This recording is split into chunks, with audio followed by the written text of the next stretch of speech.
রাজশাহীর পদ্মা নদীতে নৌকাডুবির ঘটনায় নিখোঁজ বাবা ও ছেলের মরদেহ 2 দিন পর উদ্ধার করেছে নৌ পুলিশ।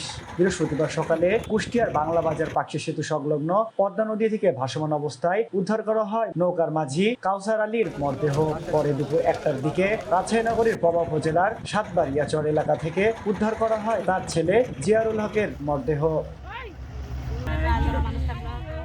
একসঙ্গে বাবা ও ছেলের মরদেহ বাড়িতে পৌঁছালে স্বজনদের আহাজারিতে ভারী হয়ে ওঠে পুরো এলাকা। প্রিয় 2 জন স্বজনকে হারিয়ে কান্নায় ভেঙে পড়েন পরিবারের সদস্যরা।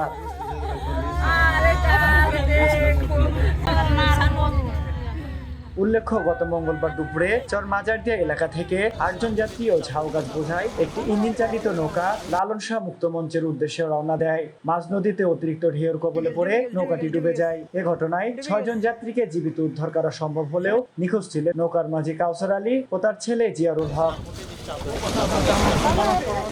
2 দিন ধরে নৌ পুলিশ ও ফায়ার সার্ভিসের ডুবুরি দল তাদের উদ্ধার অভিযান চালায়। পদ্মা নদী প্রবল স্রোতের কারণে মরদেহ দুটি ঘটনাস্থল থেকে অনেক দূরে ভেসে যায়। অবশেষে বৃহস্পতিবার বাবা ও ছেলের মরদেহ উদ্ধার হওয়ার মধ্য দিয়ে শেষ হয় উদ্ধার অভিযান।